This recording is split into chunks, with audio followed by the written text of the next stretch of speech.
Hello friends, मैं Sheikh Dewangan GK hub CGPSC के इस यूट्यूब चैनल पर आपका फिर से स्वागत है। आज की क्लास में हम अधिनियम वाले चैप्टर को आगे ले जाते हुए बाल अधिकार संरक्षण आयोग अधिनियम 2005 देखने वाले हैं। ठीक है, क्या है? बाल अधिकार संरक्षण आयोग अधिनियम 2005। ये लाया क्यों गया है? नाम से ही समझ में आ रहा है कि बच्चों के अधिकार को संरक्षित रखने के लिए। अब कौन से बच्चे, यहां पर बात आती है कि कौन से बच्चे, तो यहां है 0 से लेकर 18 वर्ष तक के बच्चे। 0 से लेकर 18 वर्ष तक के बच्चे, याद रखने का, इस नियम के अंतर्गत कितने वर्ष तक के बच्चों को शामिल किया गया है? और वो है 18 वर्ष तक के बच्चों को शामिल किया गया है इस अधिनियम के अंतर्गत। ठीक है, 0 से 18, 6 से 18 नहीं है, 0 से 18 वर्ष तक के बच्चों को इसमें शामिल किया गया है। तो क्या बाल अधिकार मतलब बच्चों के अधिकार को संरक्षित केवल 2005 तक, मतलब उससे पहले क्या नहीं रखा जा रहा था का? तो याद रखिएगा, इससे पहले हम बात करें, अगर विश्व की बात करें तो विश्व पटल पर सबसे पहले 1989 को संयुक्त राष्ट्र के द्वारा संयुक्त राष्ट्र बाल अधिकार अभिसरण कन्वेंशन लाया गया था। क्या लाया गया था? संयुक्त राष्ट्र बाल अधिकार अभी समय लाया गया था, और जिस पर हस्ताक्षर किया गया था किसके द्वारा? सभी देशों के द्वारा, जो थे इसमें शामिल थे उस समय। उसमें 1989 को याद रखिएगा किसके द्वारा लाया गया था? संयुक्त राष्ट्र के द्वारा लाया गया था। संयुक्त राष्ट्र बाल अधिकार अभिसरण में हस्ताक्षर किया गया था, जिसका बोलते हैं United nation convention of the right of the child के नाम से इसको जानते हैं। ठीक है, और 1990 में जस्ट एक साल बाद ही इसको क्या कर दिया गया? पूरे जहां है पूरे विश्व में इसको लागू कर दिया गया। लेकिन जो देश इस पर हस्ताक्षर कर रही है वही इसको लागू किया गया था। याद रखिए, मैं क्या बोल रहा हूं, जो देश इसमें हस्ताक्षर की थी, अभी भारत इसमें हस्ताक्षर नहीं किया था। भारत इसमें हस्ताक्षर करता है 11 दिसंबर 1992 को। भारत इस कन्वेंशन पे क्या कर देता है? हस्ताक्षर कर देता है। सीआरसी, याद रखिए, सीआरसी इसको बोलते हैं। सीआरसी पर क्या कर दिया गया? भारत के द्वारा हस्ताक्षर कर दिया गया। मतलब CRC बोलते हैं ना, United nation convention of the right of the child, जिसका मतलब होता है convention right of the child, इसको CRC का मतलब है। तो इसी पर हस्ताक्षर कर दिया गया भारत के द्वारा 1992 में। और इसमें हस्ताक्षर जो देश करेगा उसके लिए ये नियम था कि उनको बच्चों के अधिकार के संरक्षण के लिए एक आयोग का गठन करना अनिवार्य कर दिया गया था। इसके तहत इसको अनिवार्य कर दिया गया था कि जो भी इस अधिनियम में, जो CRC अधिनियम में हस्ताक्षर करेगा, उनको अपने देश में बच्चों के अधिकार को संरक्षित रखने के लिए आयोग का गठन करना पड़ेगा। इसी कड़ी में ही मैं क्या बोल रहा हूं, इसी कड़ी में 2005 में एक आयोग लाया गया, और उस आयोग का नाम क्या था? बाल अधिकार संरक्षण आयोग अधिनियम 2005 लाया गया, हस्ताक्षर किया गया भारत सरकार के द्वारा 1992 में। लेकिन इस आयोग की स्थापना कब की गई? आयोग की स्थापना की गई 2005 को की गई। क्लियर है? आयोग की स्थापना की गई 2005 में, इसकी स्थापना की गई। और अगर आपसे क्वेश्चन आ जाए कि इसको अधिनियमित कब किया गया, ये अधिनियमित कब हुआ, राष्ट्रपति का इस पे साइन कब हुआ, तो अधिनियमित किया गया था, क्वेश्चन अगर आ जाए तो अधिनियमित, याद रखिएगा, अधिनियमित किया गया था इसको 26 जनवरी 2006 को। 26 जनवरी 2006 को इसको अधिनियमित किया गया था, इस अधिनियम को। क्लियर है? 26 जनवरी 2006 को अधिनियमित किया गया था। और लागू कब किया गया? अधिनियमित करना मतलब अलग होता है, राज्यपत्र में प्रकाशित करना मतलब होता है ये इसको लागू किया गया।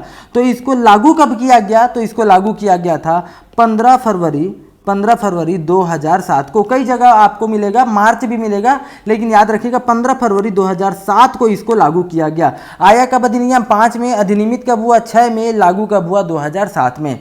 क्लियर है? 2007 में इसको लागू किया गया। वर्तमान में अगर हम इसकी बात करते हैं, वर्तमान में इसमें 37 धाराएं हैं। कितनी धाराएं हैं इस अधिनियम के अंतर्गत? 37 धारा है। अब इस अधिनियम में साफ बोल दिया गया है आयोग की स्थापना की जाएगी, मतलब आयोग बनेगा इसके लिए, जो कि बच्चों के अधिकार के जो संरक्षण, मतलब बच्चों के अधिकार को संरक्षित रखने का काम करेगा। क्लियर है? आ रहा है समझ में? तो मैं क्या बोल रहा हूँ, इसमें कुल 37 धाराएं दी गई इस अधिनियम के अंतर्गत। और इसी अधिनियम में यह कहा गया है कि केंद्रीय स्तर पर भी इसकी सुरक्षा की जाएगी, बच्चों के अधिकार की, इवन राज्य स्तर पर भी, इवन जिला स्तर पर भी। इसीलिए इसमें यह बोला गया है कि जब भी अधिनियम लागू होगा तो समझना, संरचना में बोल दिया गया कि इसके 3 स्तर होंगे। 3 स्तर पर यह काम करेगा। पहला होगा केंद्रीय स्तर होगा, दूसरा होगा राज्य स्तर होगा और तीसरा होगा जिला स्तर। तो केंद्रीय स्तर पर इसके लिए कौन सा आयोग होगा? नाम सेम रहेगा, राष्ट्रीय बाल अधिकार संरक्षण आयोग। नाम क्या रहेगा? राष्ट्रीय बाल अधिकार संरक्षण आयोग रहेगा। अधिकार संरक्षण आयोग की स्थापना की जाएगी केंद्र के लिए, और राज्य के लिए क्या रहेगा? यहाँ पर राज्य बाल आयोग संरक्षण अधिनियम, और जिला स्तर पर क्या रहेगा? जिला बाल अधिकार संरक्षण अधिनियम। तो इस अधिनियम में यह बोला गया कि केंद्रीय स्तर से लेकर पूरे के पूरे जिला स्तर तक आयोग की स्थापना की जाएगी। समझ आ रहा है मैं क्या बोल रहा हूं? ठीक। अब इसके अंतर्गत हम देखते हैं धारा 1, कुल 37 धारा है। अब इसमें देखते हैं धारा 1 क्या है। इसके लिए मैं आगे थोड़ा और बता दूंगा कि बच्चों के लिए संविधान में क्या क्या प्रावधान किया गया, या तो इसके लिए मैं अलग से वीडियो लेकर आ जाऊंगा। अब हम बात करते हैं धारा 1 क्या बोलता है इसके अंतर्गत। तो आपको पता है धारा 1 हमेशा बोलता है उसका विस्तार होगा, मतलब सबसे पहले अगर हम देखेंगे तो धारा 1 क्या बोलता है कि इसका नाम क्या होगा, नाम क्या होगा, इसका विस्तार क्या होगा और ये कहां कहां पर लागू किया जाएगा। तो नाम क्या होगा? बाल अधिकार संरक्षण आयोग अधिनियम 2005। विस्तार होगा, इसका विस्तार है पूरा संपूर्ण भारत में, इवन जम्मू कश्मीर में भी संपूर्ण भारत में इसको लागू किया गया है। ठीक। और लागू कब से हुआ है? ये हुआ है 15 फरवरी 2007 से। तो यही रहता है एक्चुअल में धारा 1 में। अब हम बात करते हैं धारा 2। धारा 2 में हमेशा क्या बताया जाता है? परिभाषा के बारे में। तो किसकी परिभाषा बताई गई है यहाँ? तो याद रखना, इसमें बताई गई है बालक का मतलब बालक के अधिकार की परिभाषा बताई गई है। समझ रहे हैं? बालकों के अधिकार की परिभाषा इसमें बताई गई है। तो इसमें लिख देता हूं मैं, बालकों का अधिकार। इसमें बताया गया है बालकों का अधिकार के बारे में बताया गया है। तो जो मैं आपको इसकी हिस्ट्री बताया हूं अभी 11 दिसंबर 1992 से लेकर जब इसमें भारत के द्वारा साइन किया गया था उस समय से लेकर याद रखेगा, ये पूरा का पूरा आप अधिकार कहां पर कैसे कैसे दिए गए हैं इसको पूरा परिभाषित किया गया है। अगर हम बात करते हैं तो वही 1989 को संयुक्त राष्ट्र संघ के द्वारा क्या किया गया, इसको लाया गया। 1990 में इसको साइन किया गया, पूरे के लागू कर दिया गया, और 11 दिसंबर 1992 को भारत सरकार के द्वारा भी क्या कर दिया गया, इसमें हस्ताक्षर कर दिया गया। ये सभी चीजें आपको मैं बता चुका हूं। ठीक है, क्लियर है? अब इसके बाद हम देखते हैं धारा 3, और यहीं से शुरू होता है सबसे इंपॉर्टेंट टॉपिक, यहां से शुरू होता है। क्लियर? और इस अधिनियम के अंतर्गत बाल जो है वो कितने उम्र तक के बच्चों को कहा जाएगा? वो है 0 से 18 उम्र तक के बच्चों को। ठीक। अब देखते हैं हम धारा 3। अब यहां पर मैं अगले स्लाइड में इसको समझाने की कोशिश कर रहा हूं, अच्छे से समझिएगा धारा 3 क्या है। ठीक, देखिए धारा 3 इंपॉर्टेंट लगा लीजिएगा धारा 3 को। धारा 3 आयोग का, किसकी बात कर रहा है? धारा 3 बात करता है, एक सेकेंड, धारा 3 बात करता है यहां पर आयोग के संरचना के बारे में। एक सेकेंड ना, आयोग की संरचना मैं भी बात कर रहा हूं केंद्रीय, याद रखिएगा केंद्रीय आयोग, राज्य के आयोग और जिला सब में सेम होगा। राज्य और केंद्र में मैं आयोग की संरचना बोल रहा हूं, आप उसको समझ जाइए। जहां पर अलग होगा वहां पर मैं आपको बता दूंगा। आयोग की संरचना, संगठन तथा इसका मुख्यालय बताया गया है कहां पर होगा, इसके बारे में चर्चा किया गया है धारा 3 में। आयोग की संरचना, उसका संगठन, उसका मुख्यालय कहां पर, मतलब कहां पर होगा, उसकी संरचना कैसी होगी, उसका संगठन मतलब क्या क्या होगा, कौन कौन से मिलकर इसका आयोग का गठन करेंगे। ठीक। तो सबसे पहले देखते हैं धारा 1। तो धारा 1, 2 ये सब याद रखने की जरूरत नहीं है। अगर हम बात करते हैं इसके गठन की, अगर मैं बात करूं इसके गठन की, तो केंद्रीय बाल संरक्षण बात किया जाए, केंद्रीय बाल संरक्षण आयोग का गठन कौन करेगा? तो यहां पर करेगा, याद रखना, केंद्र सरकार। यहां पर राष्ट्रपति का कोई भी रोल नहीं है। इस अधिनियम में राष्ट्रपति का कोई भी रोल नहीं है।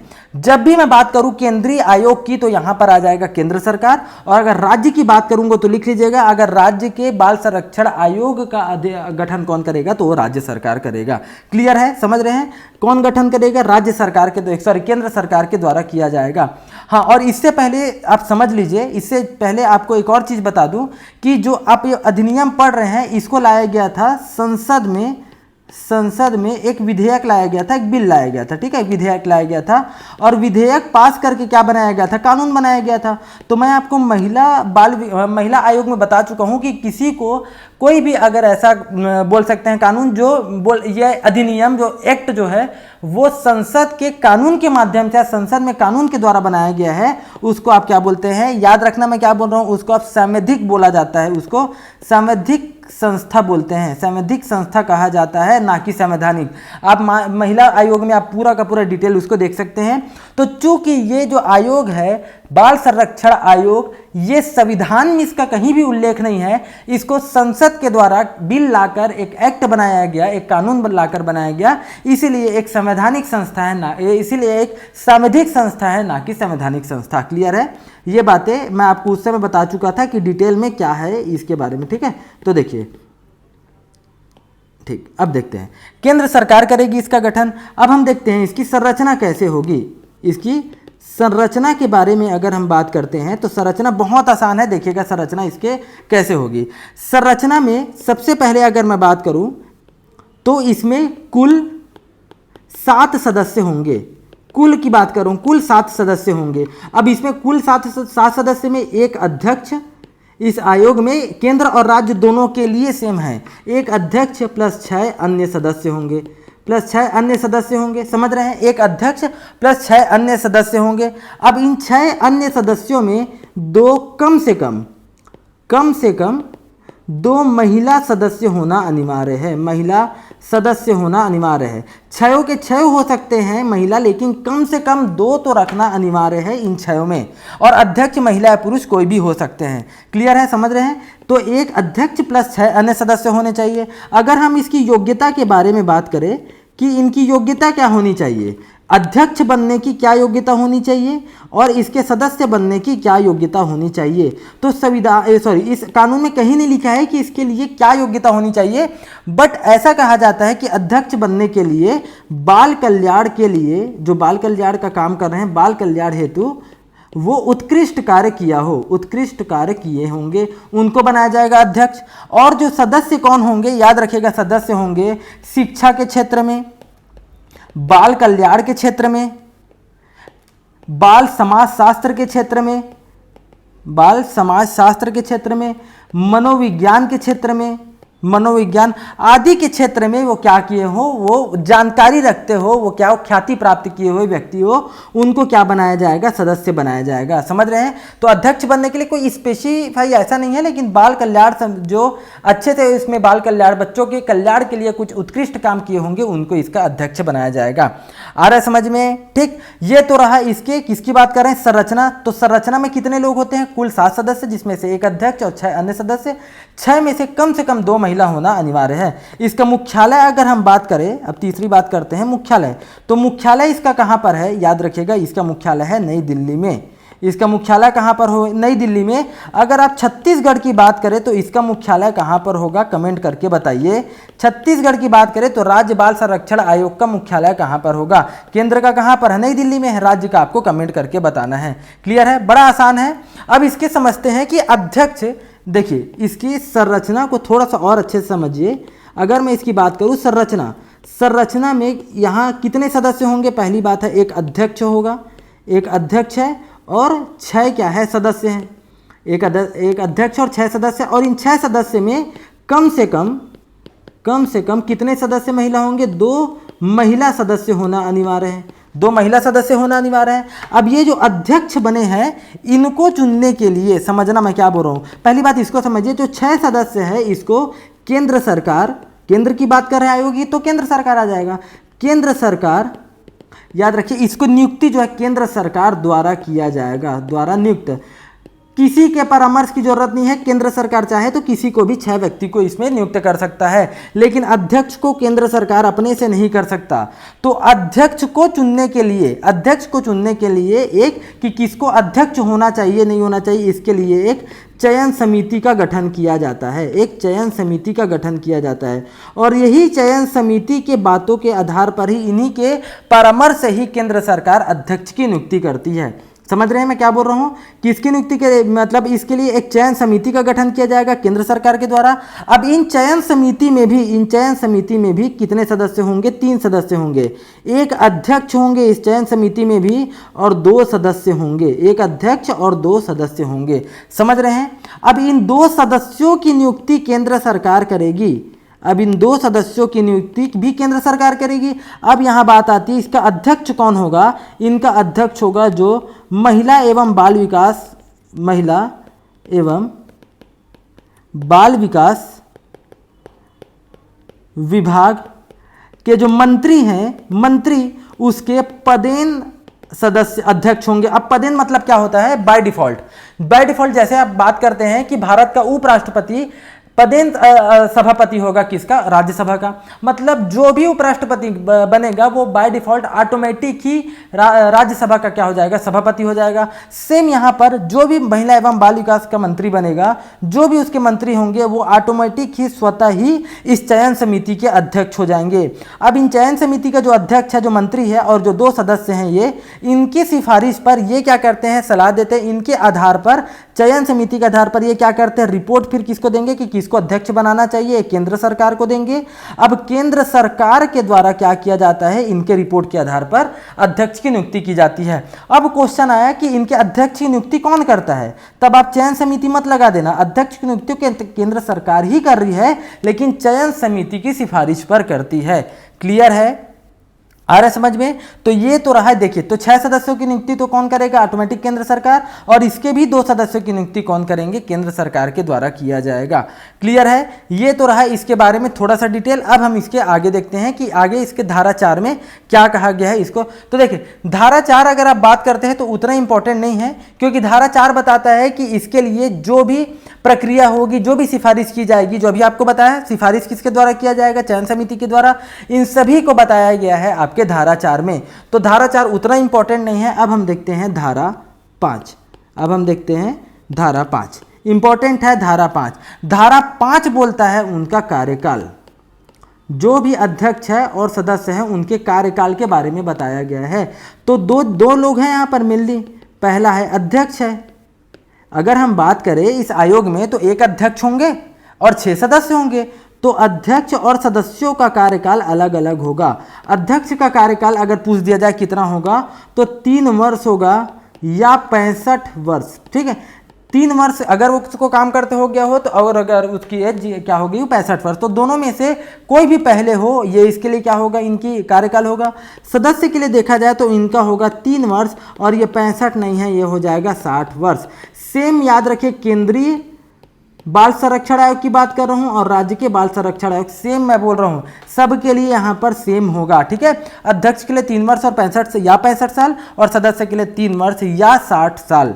क्लियर? अब नोट करके लिख लीजिएगा, इंपॉर्टेंट चीज है कि अधिकतम कोई भी व्यक्ति अधिकतम 2 बार मतलब याद रखिएगा 2 बार की बात कर रहा हूं मैं, 2 कार्यकाल, 2 बार पद धारण कर सकते हैं।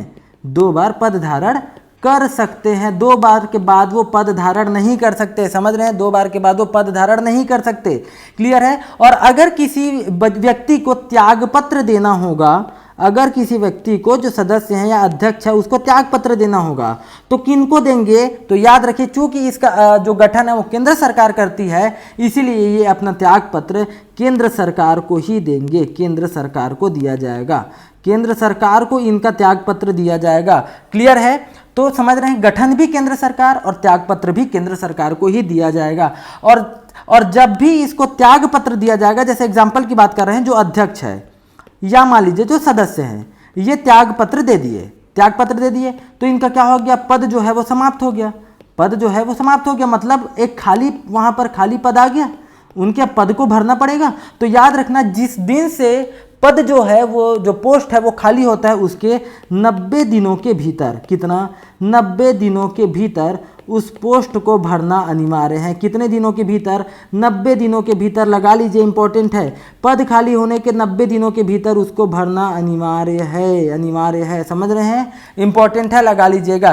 क्लियर है? चलिए अगला चलते हैं कि पूरा देखते हैं इसके बारे में आगे क्या है। ठीक, अब हम देखते हैं धारा 6।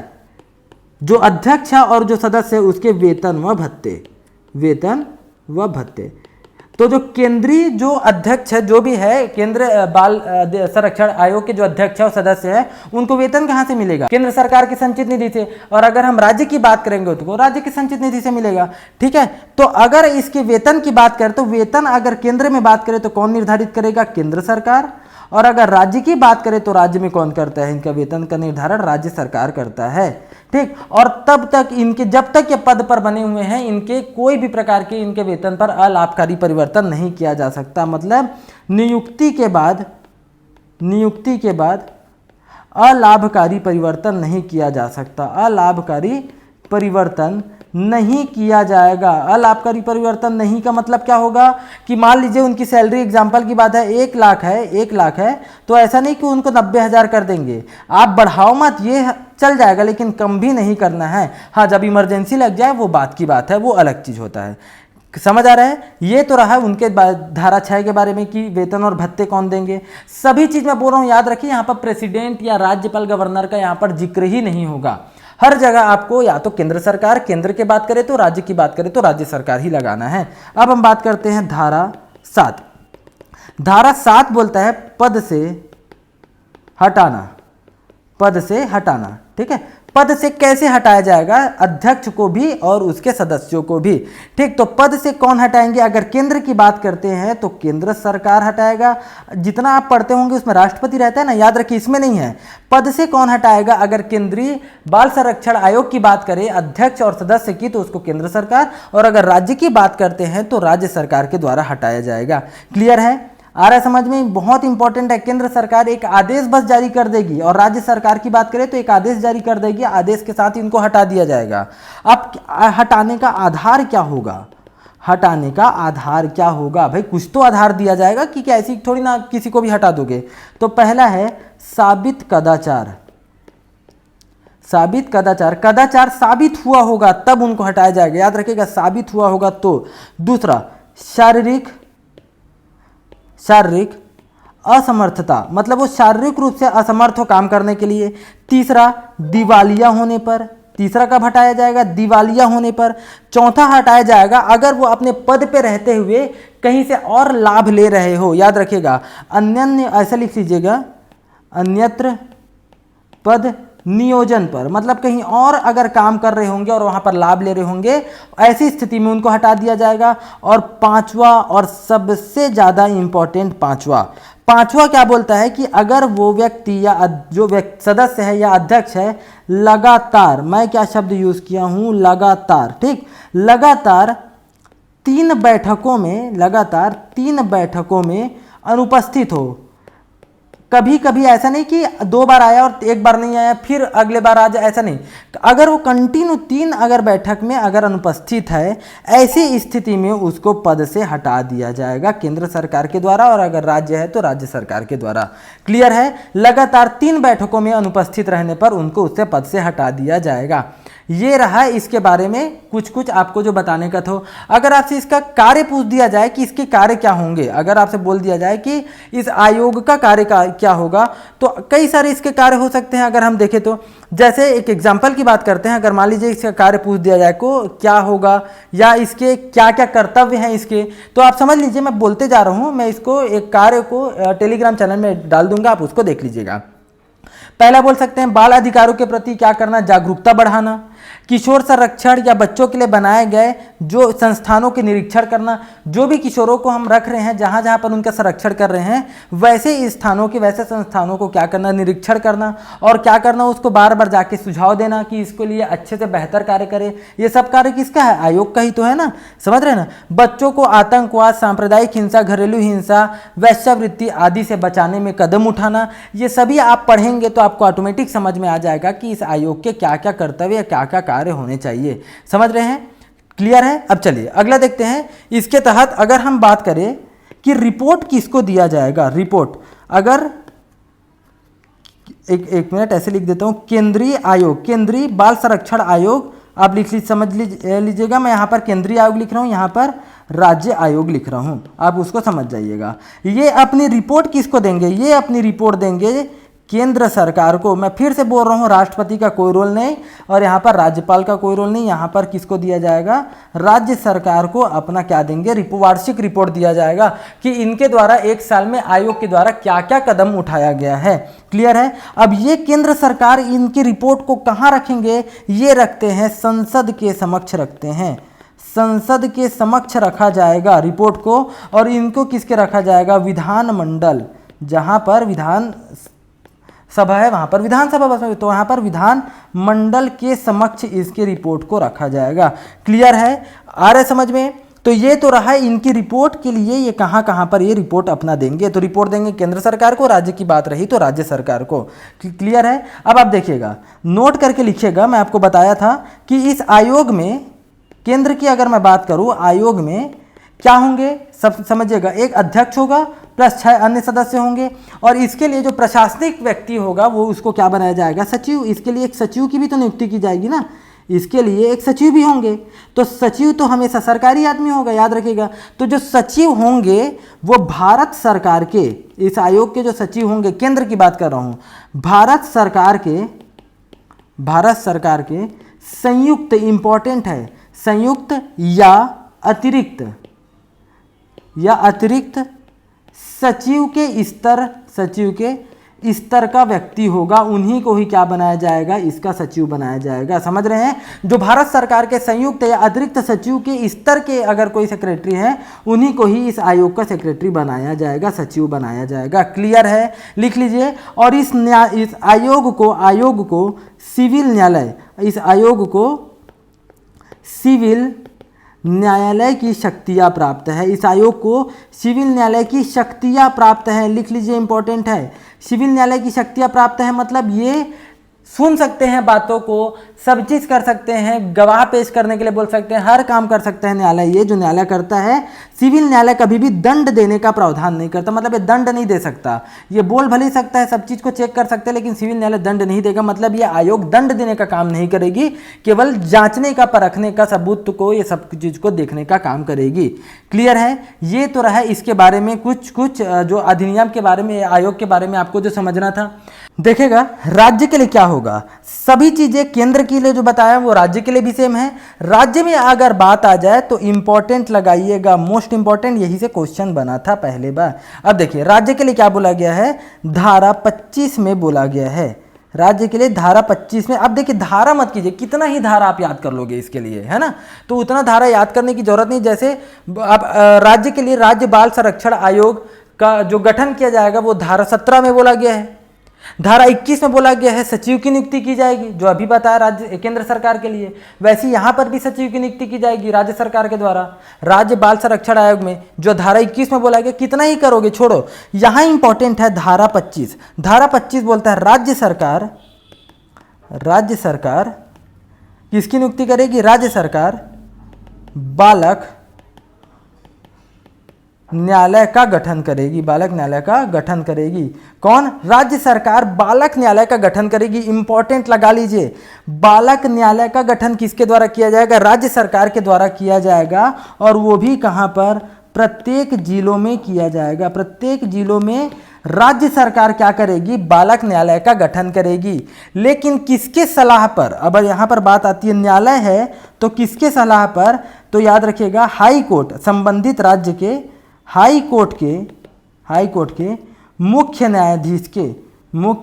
न्यायाधीश की सलाह पर राज्य सरकार क्या करेंगे, प्रत्येक जिले में बालक न्यायालय की स्थापना करेंगे। और वर्तमान में हाई कोर्ट के मुख्य न्यायाधीश कौन है, रमेश सिन्हा है। क्लियर है, समझ रहे हैं। अब ये बात करते हैं, धारा 25 हो गया। अब धारा 26 इसी के अंतर्गत आता है, धारा 26 भी। देखिए धारा 26 में क्या बोला गया है, समझिएगा। धारा 26 में बोला गया है कि राज्य सरकार आपको पता है राज्य सरकार क्या कर रही है, बालक न्यायालय का गठन कर रही है। अब यही राज्य सरकार प्रत्येक बालक न्यायालय में एक विशेष अभियोजक, जिसको आप वकील बोल सकते हैं, एक विशेष अभियोजक की नियुक्ति करेगी। समझ रहे हैं। तो राज्य सरकार क्या करती है, प्रत्येक जिलों में बालक न्यायालय की स्थापना करते हैं और उसी बालक न्यायालय में ही धारा 26 के अनुसार क्या करते हैं, एक विशेष अभियोजक, मतलब आप इसको बोल सकते हैं कि एक वकील की नियुक्ति करते हैं। अब इस विशेष अभियोजक, इनकी योग्यता क्या होनी चाहिए, इनकी भी तो कोई योग्यता बताई गई होगी, तो इनकी योग्यता होनी चाहिए कम से कम 7 वर्षों का वकालत का अनुभव हो, वकालत का क्या हो, अनुभव हो इनको। तो ऐसे व्यक्ति को क्या किया जाएगा, याद रखिएगा, विशेष अभियोजक के तौर पर इनको नियुक्त किया जाएगा। क्लियर है, ये तो रहा आपको राज्य के परिप्रेक्ष्य में अगर कुछ एक्स्ट्रा जानना हो तो।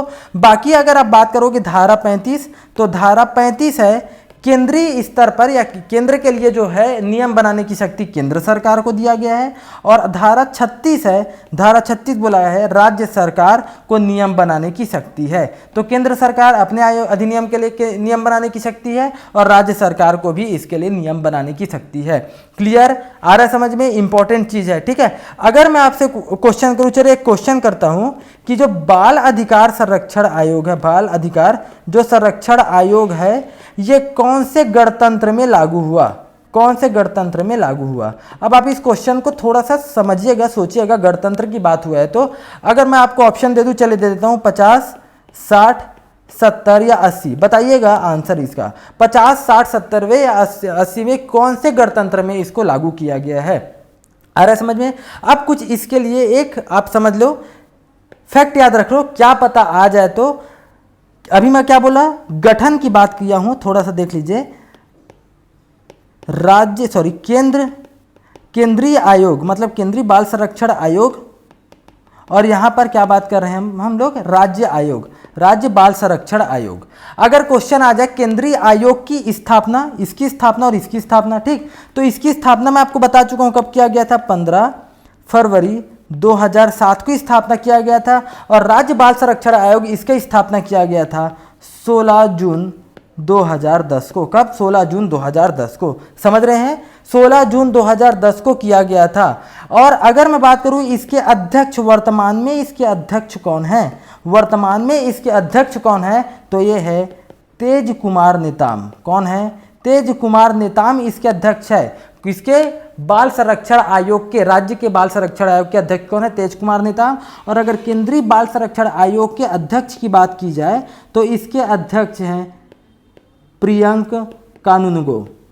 प्रियंक कानूनगो क्या है, इसके अध्यक्ष है। उम्मीद कर रहा हूं ये सभी चीज़ें आपको समझ में आ रही होंगी, और कुछ चीज़ें एक आध दो इसमें छूट गया होगा तो मैं कोशिश करूंगा कि एमसीक्यू के माध्यम से आपको कराने की मतलब पूरा का पूरा इसको कवर कर दूं। वीडियो अगर पसंद आ रही होगी तो वीडियो को लाइक कीजिए, चैनल को सब्सक्राइब कीजिए। धन्यवाद।